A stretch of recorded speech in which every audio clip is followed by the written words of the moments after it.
I'm here with Ondraya Walker, who has been nominated by her colleagues at the President Barack Obama Public School 34 as Teacher of the Year.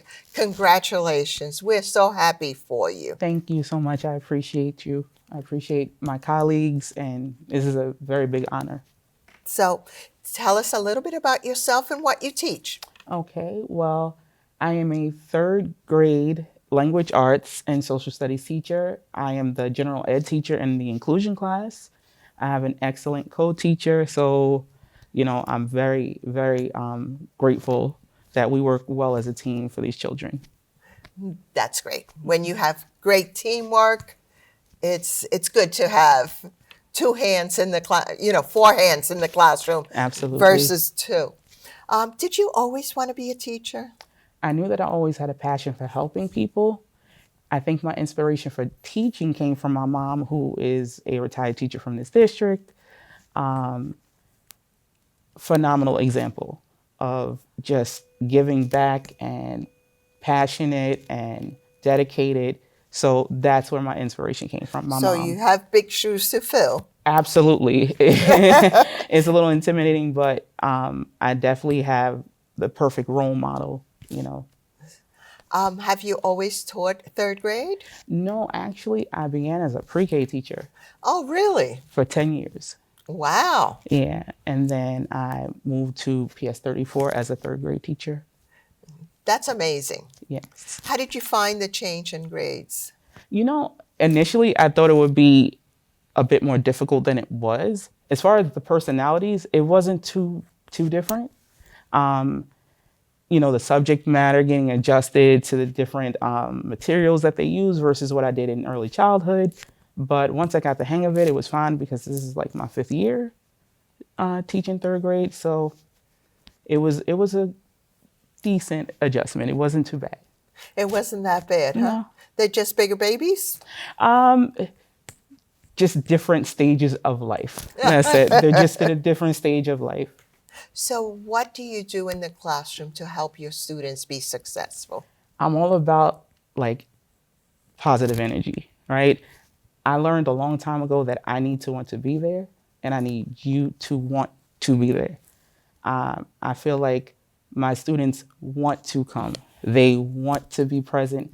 They want to learn. They want to come every day. I have parents that come to me that said, oh, they told me I got to get here early. We do morning tutoring, telling their parents, I have to get there because Ms. Walker said we're going to do our morning tutoring. I have kids coming for Saturday tutoring. They want to be there.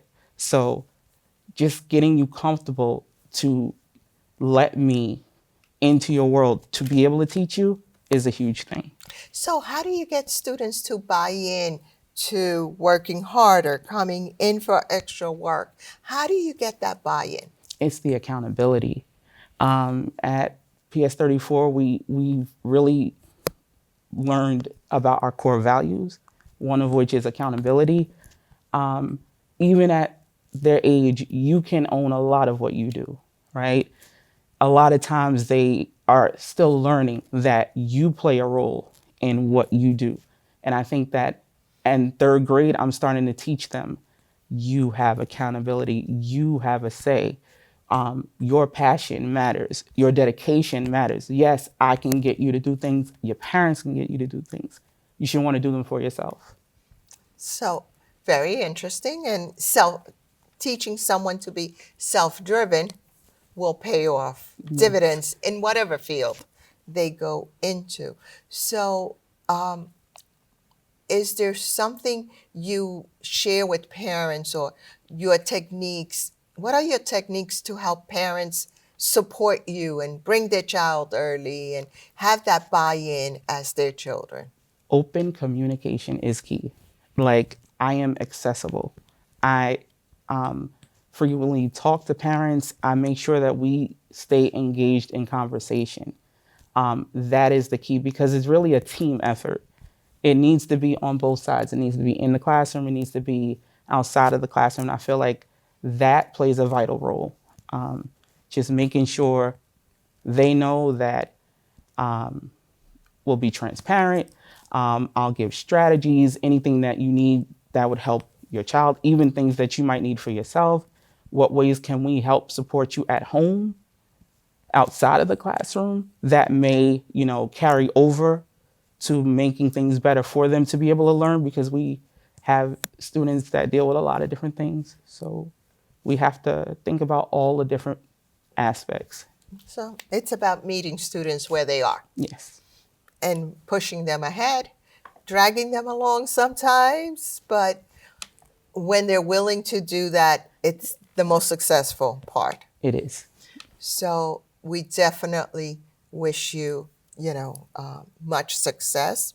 So any words of wisdom to anyone who would like to be a teacher or may want to, help them think about it, young people who can explore the profession? What would you say? It is both rewarding and challenging. And when you hit those moments where you feel like you can't do it all, just know that you learn to manage it all. I think there's a huge difference. Sometimes you can get overwhelmed by everything that is presented before you, but you do learn to manage it all. That is my wisdom. Okay, so thank you. Any last words to our community about the importance of education? It's the most powerful tool that you can have to be successful. I just encourage everybody to, encourage their students or their children to continue to grow, continue to gain knowledge, because we know that is power and that brings about change. So, Absolutely. And no one can ever take it from you. absolutely. It's absolutely always yours. So, congratulations. Thank you.